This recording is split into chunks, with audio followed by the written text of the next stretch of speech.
I don't know. I mean, it's very kind of people to say that. I'm sure Billy would have something different to say about that. It's not the bloke I know. But no, I mean, I think years ago when you and I first started to go off and do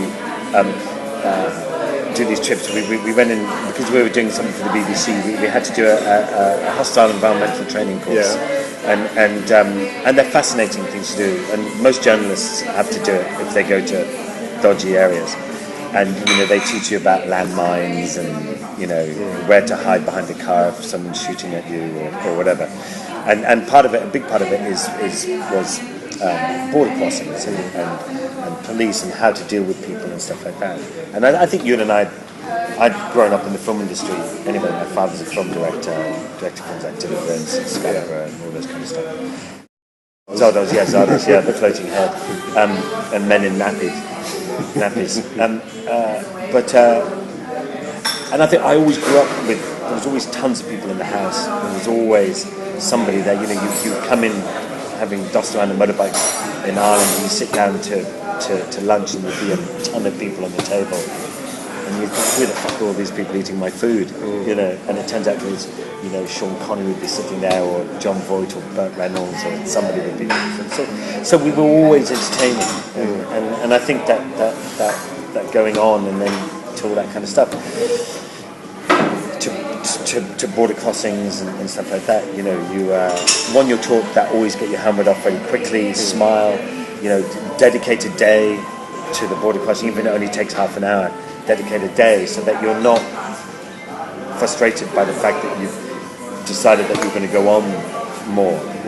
So give it time, and it'd be nice if you can be aggressive. No one's going to help you. Right.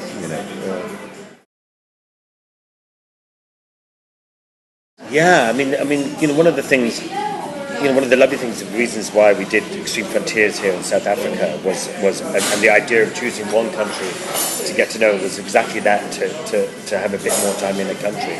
But I think one of the wonderful things about, and much more so than I think than riding a car, is that on a motorcycle you're going from A to B, and you've got a 4-hour drive.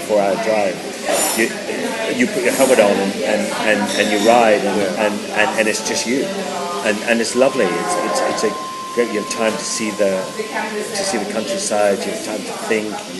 It's a very.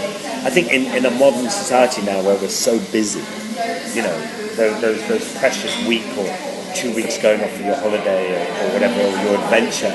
I think people are looking for much more now in their holidays than just going to a beach and lying there. People want more. I mean, it doesn't really matter because you've still got to do it, regardless of who's around you. You've still got to do it. It doesn't matter that someone's filming you doing it. The fact is, you've got to do it. Right. And it's a bit like when you and I went around the world, and we went along the road of bones in Far East Russia. Okay, we had some guys filming us, but we still had to get the 3 bikes across the river. We still had to ride dodgy roads, and you still got to ride every kilometre. And so, regardless of who's around you, it's so. Yeah, I mean, I think it doesn't detract. I mean, I think there's always a positive and a negative to everything that you do. If it's just two of you going off on your own, riding, then the negative is that you would never really have time to document it as well as you'd hope to get your camera out and shoot the photos and whatever it is. But the positive is that it's just the two of you. And if you decide to film something like we did with you and I mean, most of the time there was only you and Claudio and myself anyway. But so the downside sometimes is that you've got to film it. That's what you've decided to do. The upside is that you can get to see people and potentially meet more people because people are inquisitive about what you're doing. So I think there's always, but it's all mostly positive. It's a great job.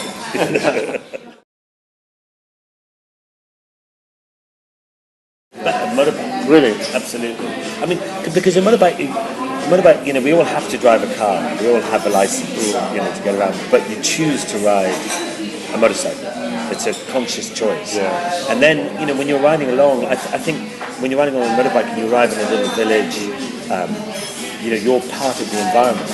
You know, you stop to ask directions or can I get some food, you're there already, and people react to you differently. Yeah. If you turn up in a Jeep or something like that, you turn up in a Jeep and you open your door to get out of your environment into their environment. So it's just as fun, but it's just slightly that one step removed. So, and then when you're riding along, you know, you go past some smells or instantly get the smells. It's part of the range, you're part of it.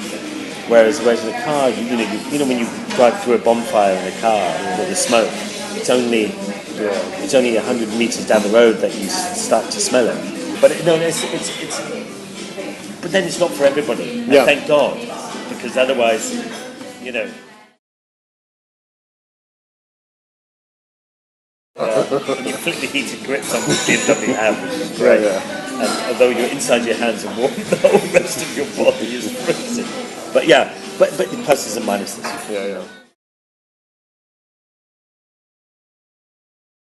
Yeah, I mean, there's a couple of things. You know, the baby wipes is always an important one. You don't want a rashy bum when you're riding a bike. But and the other one is, you know, always, you know, on the trips we do a lot of camping and stuff, and I always tell people, you know, buy the Gucci of sleeping bags, buy the Gucci of a tent, because if you've got, you know, really good tent, really good sleeping bag, no matter how much crap you've got to go through or deal with, at night time you get into your tent, you're happy to get into your tent, a good night's sleep, and then it's never so bad. People underestimate the value of sleep. You know, sleep and food are two huge things, and the food I think can really change your mood. You know, if you're going along, you haven't eaten all day, and the road's getting harder and harder, everything just seems to be difficult, and you just can't struggle, and the person in front of you and the bike is annoying you, and everything they're doing is annoying you. And then you stop and you realise, Christ, it's 4 o'clock and you haven't eaten. And you sit and you have a little bit of food, and then suddenly you've got the same problems. But suddenly everything, you're laughing again, you know, so it's a real, it's really important, those few little things. I mean, we do these motorcycle tours here, which is what we're starting on Wednesday. We go from Cape Town to Victoria Falls, and I think Billy told you, did he? And then we go from Victoria Falls to Malawi and then down Mozambique. Right. And I must say, when you get to, last year we went from Victoria Falls back down, and by the time we got to Springbok, we'd had enough kudu, eland, and we went straight to Nando's and had a nice peri-peri chicken. So yeah, sometimes you crave the most bizarre food as well. I remember when I was with you, and we were I can't remember, we were in the middle of nowhere and we were really struggling in Mongolia. We were really struggling with food because it's a huge country, and we really thought there'd be shops, you know, like a corner shop, Tesco's or Sainsbury's or something like that. And there was nothing. And testing your ability. We went into this one girl, and they got us a cup of tea, and they said, "Well, you're hungry." It was only that we were starving. You're always starving. And what we realised, what you do is if you camp by the girls, which is around tents, they'd invite you in for food, and that was the way we got fed.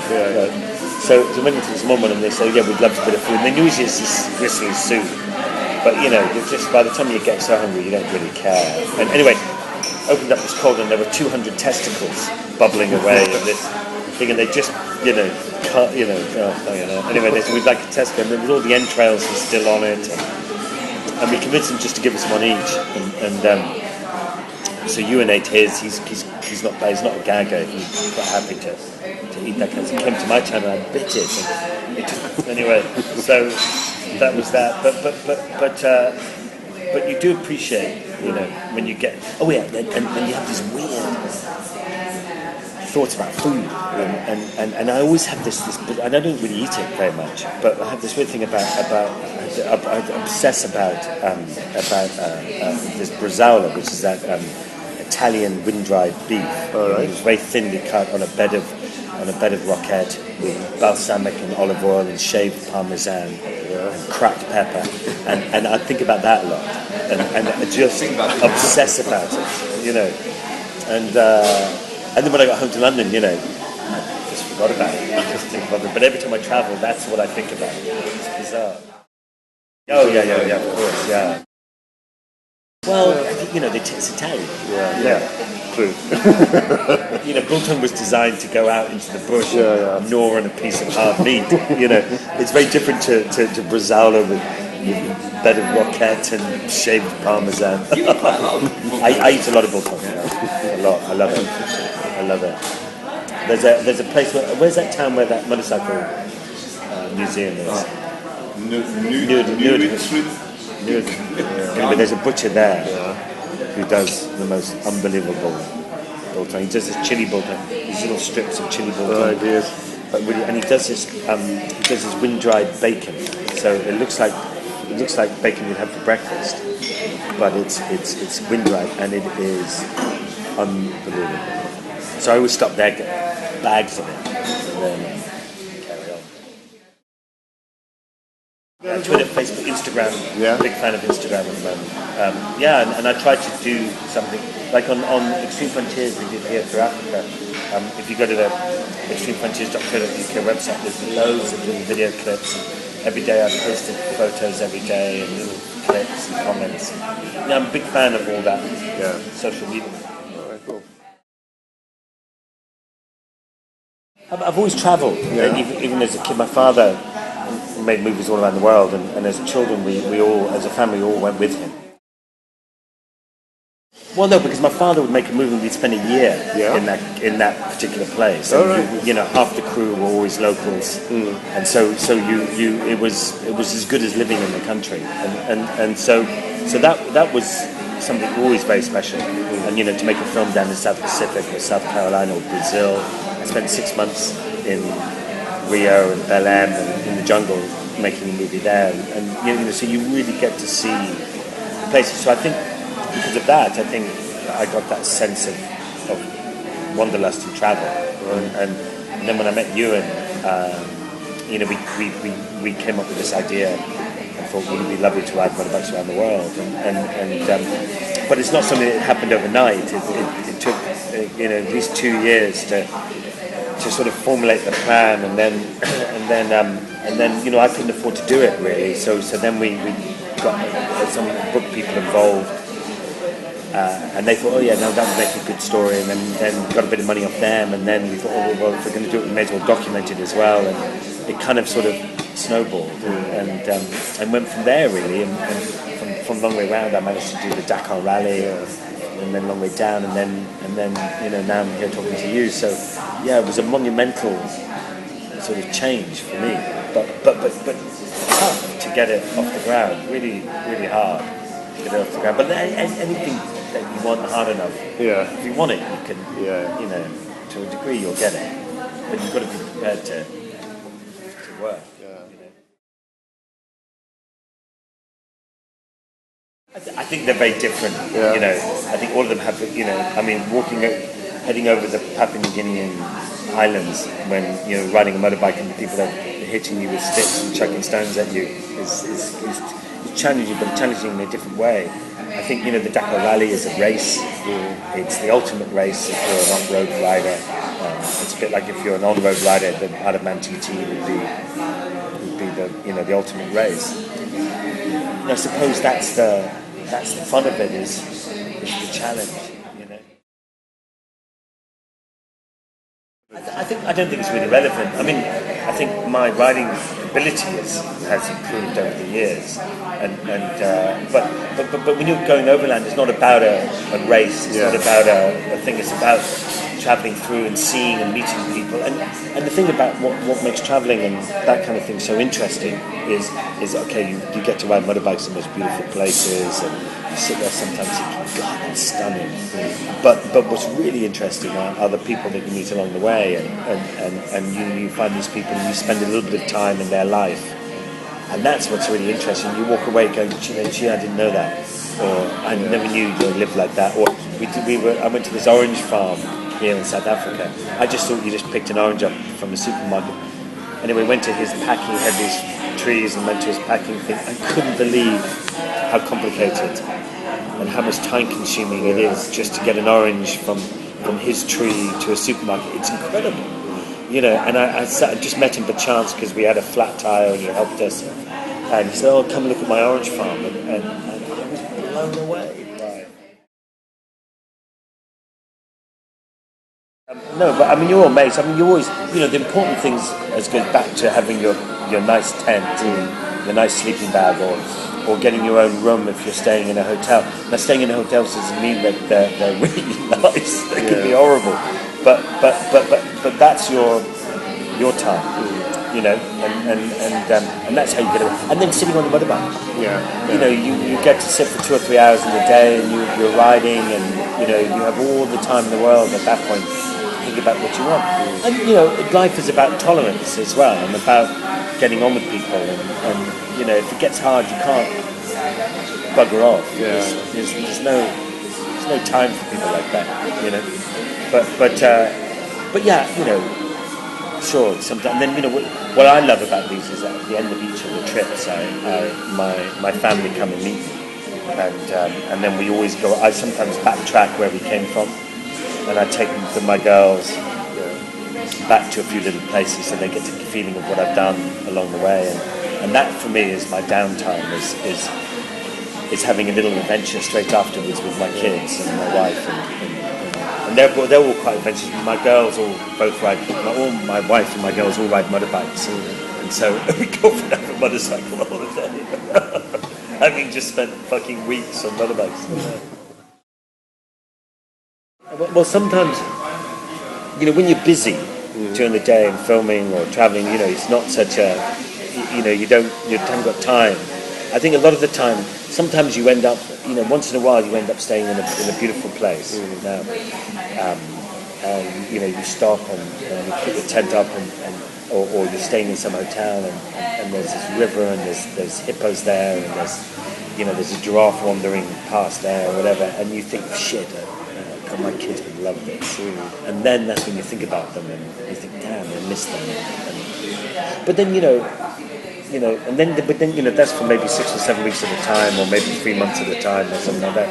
But then you think, oh, that's a long time away. But then you think, I went to Afghanistan with Billy a little while ago, and we entertaining the troops, and these guys are away for 6 or 8 months at a time in a war zone, trying to avoid AIDs or. And then you just think, well, it's not that bad, and it's funny, you do, people say, oh God, it's awful, you spend so much time away, and then you go to Afghanistan and you see what these guys are doing and how young a lot of them are, and you just think, well, okay, it's not bad.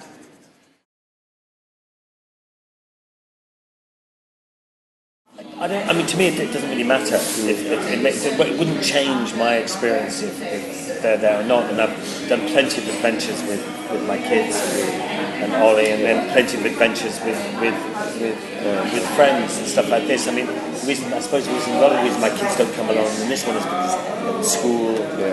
It's a very long time, for them to be sat in a Jeep following, as much as that it is. I don't know if they'd want to do that. At the end of the day, you're making a TV show. I'm making a TV show and you're working, and it's brutal. You know what it's like when you travel. You're going off to some story to cover something. You're given. That's it. Yeah, you've got the time to do that thing, and that's it. And TV shows are expensive to make. Yeah, and so you've got to do what you've got to do at the shortest period of time. You're up 5, 6 every morning. You don't finish till 6, 7, 8, 9 at night, 7 days a week. I like everything really. I've got no favourite. I'm working on the fact that I can eventually have a big warehouse full of motorcycles, and I can walk in, and whatever feeling I have that day, I have one for every feeling and that's what I love. I've got a few bikes. Well, I've got a couple of custom bikes. I've got an old 1949 Triumph that I've made into a little cafe racer. I build motorcycles, and I've got a sports bike. I've got a couple of dirt bikes. whatever's good. That spring day, bring out the old Triumph.